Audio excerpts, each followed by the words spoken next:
A Boeing 737 was 40 seconds from a runway that no longer existed. 200 people on board. A hijacked cockpit. A pilot with a gun to his head. And one impossible order crackling through a military radio. Land or 200 die.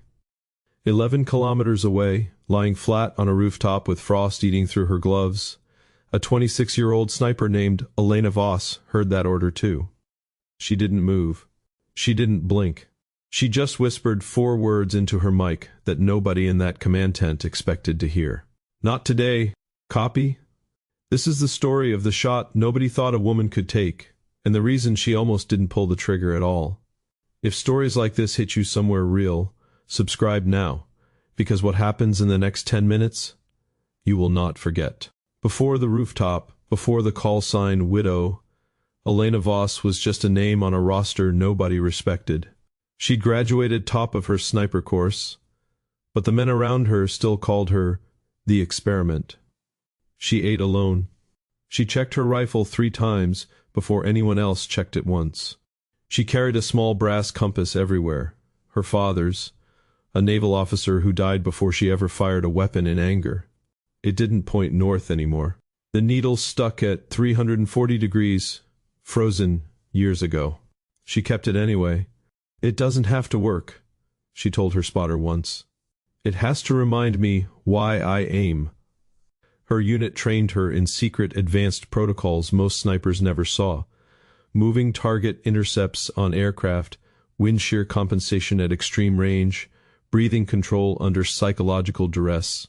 Nobody explained why a 26-year-old woman was being taught skills reserved for legends. They just kept testing her, and she kept passing. What nobody in her unit knew, what she told no one, was that Elena hadn't touched a rifle for 3 months before this deployment.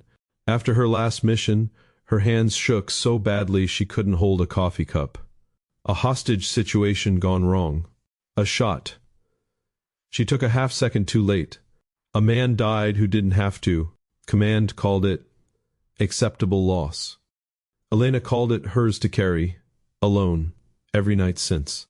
She'd requested a transfer to a training desk. Denied. She'd requested psychological leave. Denied.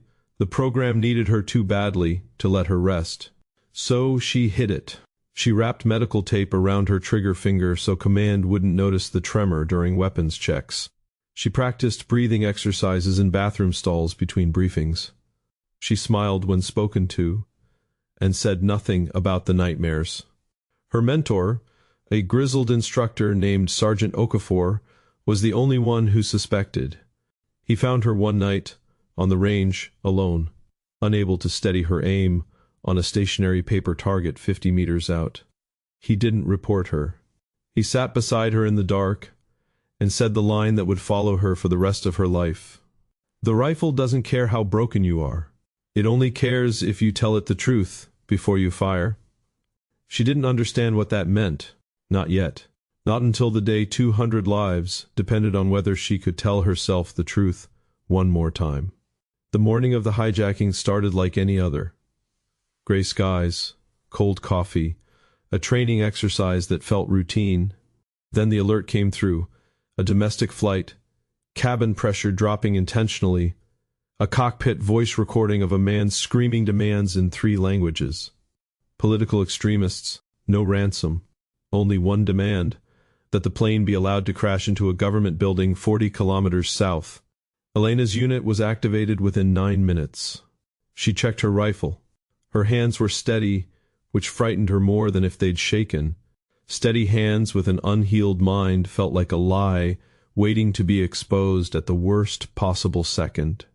Her spotter, a quiet young corporal named Priya Malhotra, noticed something in Elena's face on the drive to the rooftop position. "You good?" she asked. Elena touched the compass in her vest pocket. "Ask me after," she said.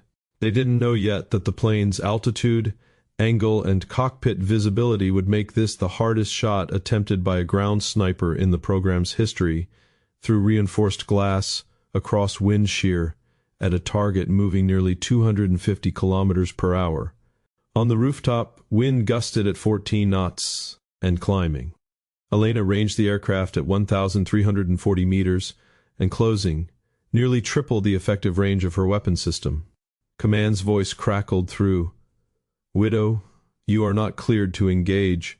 Repeat. Hold fire. This shot is not survivable for the aircraft." "If I don't take it," Elena said, "there is no aircraft to survive for." Static.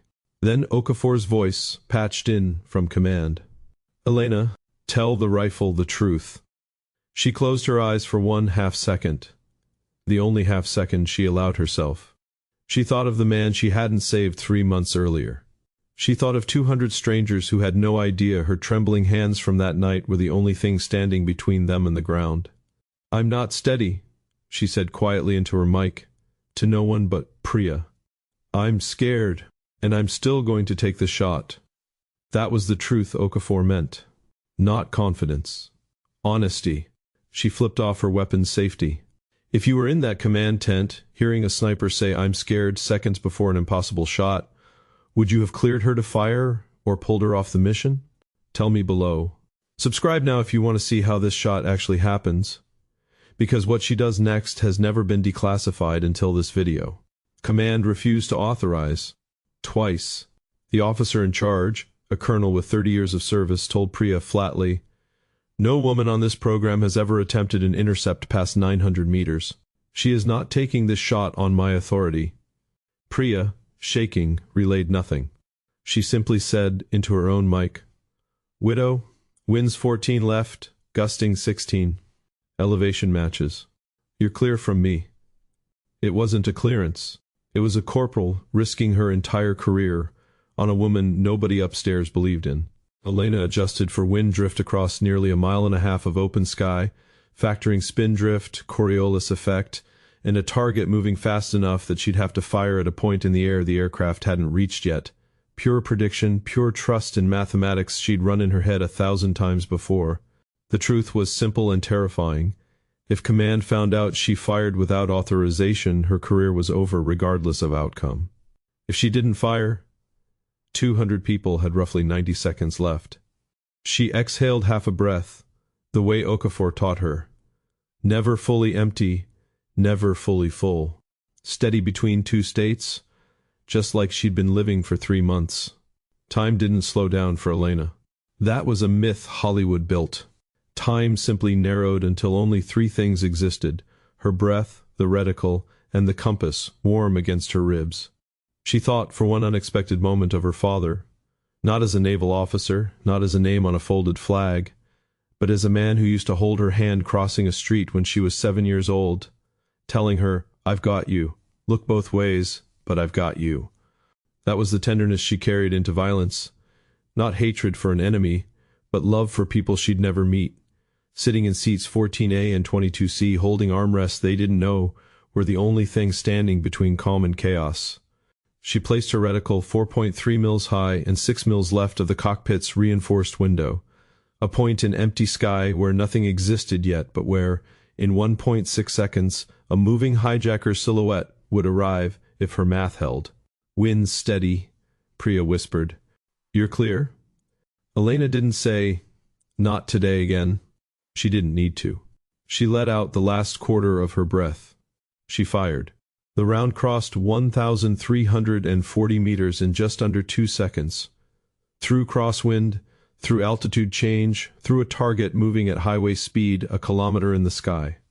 It struck exactly where her math predicted the hijacker would be standing, shattering the reinforced glass at an angle engineered to minimize decompression, incapacitating him without a single passenger injury. The pilot, alone now with control restored, leveled the aircraft 11 seconds before what would have been an unrecoverable descent. On the rooftop, Elena didn't celebrate. She didn't move. Her hands, steady through the shot, began shaking uncontrollably the instant she pulled them off the rifle. Priya grabbed her wrist, not to steady her but just to hold it. 2 women, silent, while 200 strangers below began breathing again without knowing why. "You told it the truth," Priya said. Elena finally exhaled the breath she didn't know she was still holding. "I told myself the truth," she said. "The rifle just listened." Here's the detail most people don't know. Snipers train for moving human targets constantly, but almost never for a target moving at aircraft speed across a mile of open sky. What Elena executed wasn't standard doctrine. It became one. After that day, Command's colonel never mentioned the unauthorized order to fire. Some truths get buried under gratitude instead of paperwork. Elena was quietly reassigned to lead the very training program that once tested her like an experiment, this time teaching the protocol she'd invented under pressure nobody should have had to survive alone. She finally told Sergeant Okafor about the 3 months of shaking hands, the tape around her trigger finger, the nights she nearly quit. He wasn't angry. He simply nodded like a man who already knew. "I didn't teach you to hide the fear," he said. "I taught you to fire anyway." She still carries the compass. The needle still points to 340 degrees, still broken, still hers. Some days she touches it before difficult decisions that have nothing to do with rifles at all. Priya stayed her spotter for 4 more years. They never spoke of that rooftop again. Not because it didn't matter, but because some moments don't need retelling between the two people who lived them. Elena Voss never sought recognition for that day. In fact, she asked that her name be left off the official report entirely, not out of humility, but because she believed the moment belonged to everyone on that rooftop, not just the one who pulled the trigger. But here's what stays with me, and maybe it'll stay with you too. She took the hardest shot of her career not when she felt strongest, but when she was honest about how broken she still was. So here's the question I'll leave you with. If the moment came, if 200 lives depended on you being honest about your own fear instead of hiding it, would you have the courage to say, "I'm scared," and fire anyway? Let me know in the comments. I read every single one. And if this story moved you even a little, subscribe now. Because next week, I'm telling you the story of the sniper who broke every rule of engagement to save a single child, and paid for it with her career. Until then, stay sharp, stay human,